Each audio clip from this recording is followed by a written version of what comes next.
more local here now with John Marion from Common Cause. Thanks for joining us Thanks for in the having me. studio today. So much to talk about, especially focused on the Board of Elections right now and allegations levied by former gubernatorial candidate Ken Block. Let's start first with the issue that he is alleging of the meeting minutes violations. I mean, before we even go into the voting side of things, what he's levying and what you've seen, what was your reaction? Yeah, so he claims that the board hasn't been putting up minutes to a number of meetings. I don't remember the total, but it was, I think, about a dozen. I haven't had a chance to go through. It's easy enough to verify whether or not those minutes are available online. They should be available online because all state bodies, like a Board of Elections, are supposed to put them online. He may be right. The Board of Elections has had problems in the past with their public notice and with meeting minutes, as a lot of state boards have. We filed a number of complaints over the years against other public bodies, mostly the I-195 Commission, about similar issues. So he may be right. The Attorney General, it's a pretty easy question to get to the bottom of, and we'll see the AG get to the bottom of it. And so what usually happens in these instances? You mentioned 195. I mean, do they get a slap on the wrist? Do they get sort of put in line, so to speak? So normally the AG, it's just a slap on the wrist. They say, correct this, put them up online. Sometimes if there's what's called a knowing and willful violation, that's the legal standard, they can go to court, the AG, on your behalf if you make the complaint, and they can seek a fine against the public body. The problem with the fines is it's the state paying the state money. So it's essentially, well, you're fined $500, you take it out of your budget that comes from the state, you give it back to the state. So the fines in some ways aren't very useful. It's more just the public admonishment. It's more the embarrassment and the making them do it right the next time or telling them they've got to do it right. But how big? I mean, you've levied the complaint with 195. Now we're looking at the Board of Elections. I mean, these are the documentation that if someone's going through after the fact saying, I know they talked about this at this meeting. I mean, in the realm of good government, how important is it to have meeting minutes online? It's fundamental. And one of the pieces of legislation that passed this year that didn't get a lot of publicity was the fact that the legislature passed a law requiring all municipalities to do the same thing. So right now, if you're a town council, you don't have to put your meeting minutes online. Most do, but starting in January, all of them are going to have to. So we're seeing progress, and people are recognizing this is incredibly important, especially as we see, the newspaper shrunk. It used to have bureaus around the state that would cover every school board meeting and town council meeting. They're no longer there. Sometimes the meeting minutes are the only record of the meeting. And talking about meeting minutes, how many agencies and municipalities are doing video? So my last count, which is a little dated, it's about a year and a half ago. I looked at all town councils and city councils, and I think roughly a third were doing some form of video. Some of it's taped, some of it's live like this. But we were seeing a steady progression of municipalities adding that. Very few state bodies do that. We actually put a bill in this year that would require state bodies to do it. It didn't pass, but we're hoping in coming years to force that, because again, as journalism is unable to kind of cover all of these things, citizens have a right to see it. Technology is inexpensive. It's inexpensive. It's right here. What's their argument? Like it's a cost. It's some cost. Some man time, some manpower. That it's going to be gotcha, right? So if you forget to press play, then all of a sudden somebody has a complaint against you and you get filed for that. Some of it is just pure people don't want to change their ways, right? Which we're all comfortable in doing things the way we've always done them, but when technology is there, we've got to use it. So absolutely, because you mentioned meeting minutes, but the meeting minutes, if you don't have any backup, if you don't have video, if you don't have audio, there's nothing to dispute. John Marion said X when he really actually said Y. Yeah, and actually the legislature passed a bill that we worked on this year targeted just at the I-195 Commission, because there have been so many controversies about that commission. And one of the provisions that we suggested was they have to audio tape their executive session. So executive sessions, when you meet in private, there are legitimate reasons to meet in private. You're negotiating something that you can't negotiate in public. But At least have some record. Yeah, if somebody makes a complaint, it's your word, the person who makes the complaint against their word. Now there's a record, right? So the AG or the court can listen to that tape and say, oh, no, those minutes of that executive session are right or they're not right. Especially executive session, which the public is usually not privy to, would this just be used in legal matters? Yeah, so they would be used, they call it in camera, meaning that the court or the AG can examine it in private and see what was said, and then render a decision about whether or not what the public body did in the executive session is what they said they did. Because there is a part of the law that says when you come out of executive session, you have to announce any vote you take. You know, we took a vote to fire Bob, and or hire Bob or whomever, and you have nothing to prove. Yep. So there's a Board of Elections example, which is they took John Salona, the former state senator who went to jail, into executive session to try to negotiate some sort of settlement to their fines. They realized that was illegal. It was against the law to do that in executive session. They came out and then they released the tape.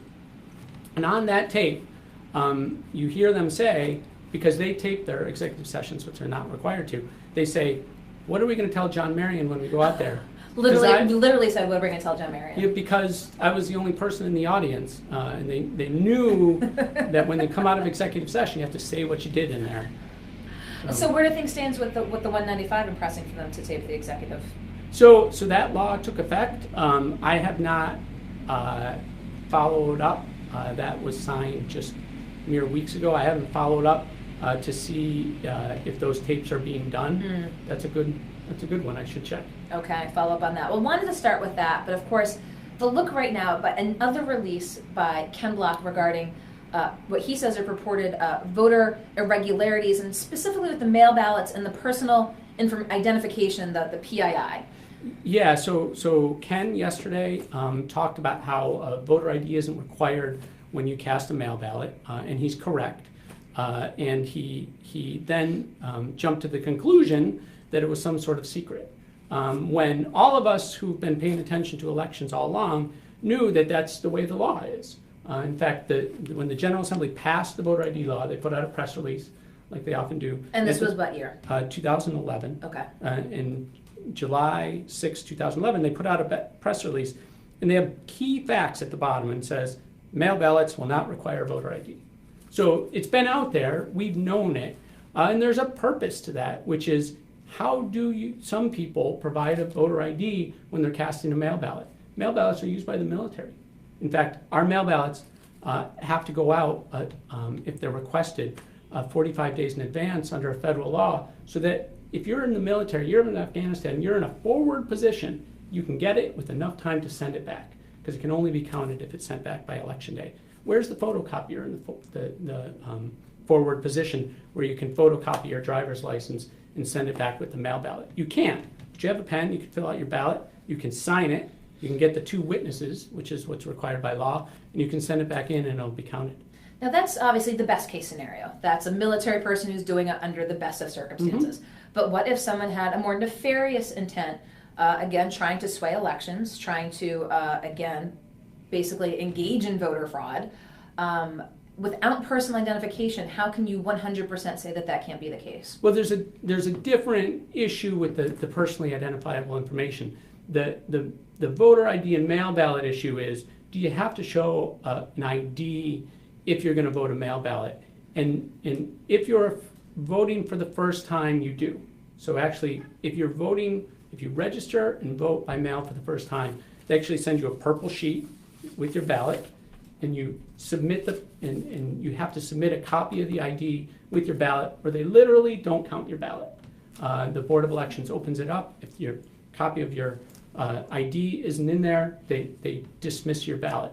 So there's a misperception that mail ballots aren't checked in any way, right? So if you want to cast a mail ballot in Rhode Island, you have to have 2 signatures on it of 2 witnesses, or you have to have a notary public who obviously is checking your ID, because that's what a notary has to do. So there are these safeguards. You're swearing, you're committing, if you fake those, you're committing a federal crime, right? So this is like saying, how come I can go buy all these materials and make a bomb? and nobody's stopping me from making a bomb. People are trying to stop people from making a bomb. They're trying to stop people from casting fraudulent votes. Well, you see the reaction that's been both from groups and advocacy organizations, Center for Freedom and Prosperity saying we need to have House oversight hearings on this. Do we need to go to that level?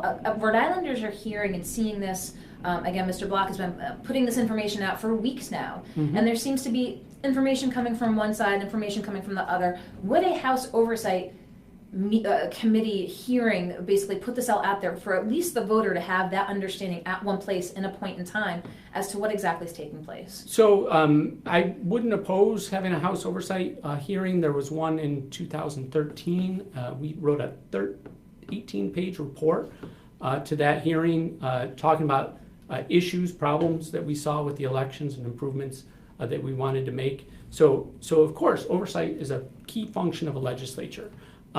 What we don't like, what the problem is from our perspective is Ken is distorting the truth sometimes. And that's not healthy because people just become cynical and they give up and they say, I'm not going to bother to vote. And that's not good. Some people say, well, why is Common Cause defending the system? Because you want people to vote. Voting is about accountability. We're an accountability group. If you're telling people don't vote, it's all rigged, well, then they're not going to go and hold their elected officials accountable. And we desperately want people to go vote and hold their elected officials accountable. Of course, only if they're eligible to vote. And we've taken a bunch of steps to make sure that the system is more secure. Just in the last 3 years, or last 18 months, Common Cause pushed for the state to join something called ERIC, which compares voter files from across the country to look for people who've moved. We've pushed for online voter registration. Online voter registration, you go in, you enter your driver's license number and your information, and you can register to vote or update your registration. 40% of people, when they were surveyed, think that when you go to the post office to update your address, you're also updating your voter registration. It's not true. And so you end up with people who aren't updating their registrations and a lot of people who are registered to vote at old addresses. We want to eliminate that problem. We don't deny the voter rolls are dirty. We just think that there are solutions we should work toward to fix that aren't draconian and don't kick eligible people off the rolls.